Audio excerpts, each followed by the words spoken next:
OMG, Secretary Kim, pinainit ng todo si Vice Chairman.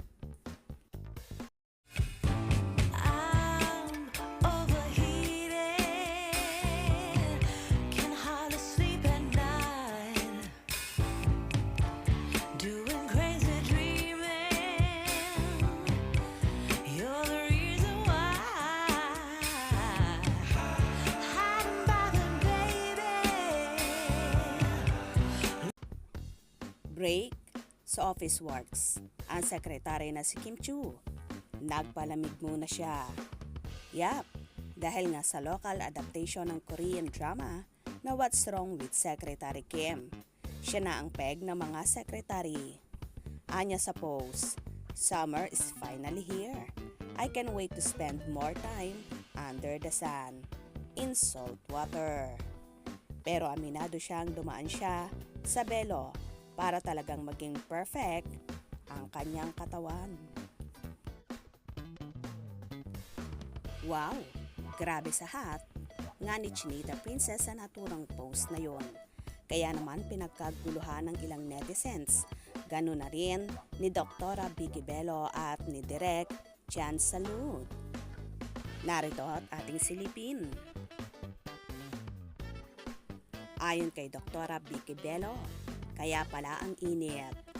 Sobrang sexy naman. Kimi, handa ka na ba sa April 6? Ang kabugera naman ng sisi ko. Bongga ng curves at Chinita Princess. Hala, grabe yon. Napakaganda at hot ni Kimi. Grabe, ang init naman. At ayon naman kay Eric Jan Salud. Happy ako kasi happy ka na. Paniguradong hindi lang ang netizens ang pinainit ni Chinita Princess, kahit ang kanyang leading man at naliling sa kanyang si Paolo Avellino ay paniguradong napawaw at natulala sa kaseksihan na yon ng aktres. Noong mahal na araw ay hinihid na lang magkasama ang dalawa, pero wala pang lumalabas na mga resibo. Tila malihim sina Vice Chairman at Secretary Kim sa ganap nila noong mahal na araw dahil ilang araw din silang hindi nag-post sa kanilang social media account. After nga ng Holy Week, sabay naman ngang nag-update ang Kim Pao sa kanilang mga social media account, kaya naman marami ang natuwa.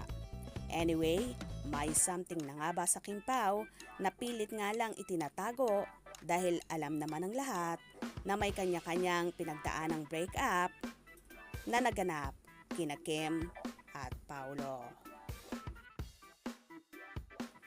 Well, kung gusto mo nang ilihim ng Kim Pao kung ano mang meron at tunay na estado sa kanila ngayon, ibalato na muna natin yan dahil soon alam naman nating lalabas din ang katotohanan. Kaya wag mainip. Kaya naman tumutok at wag na wag pahuhuli sa mga maiinit na kaganapan. Anong inyong magiging reaction sa bidyong ito? Comment below.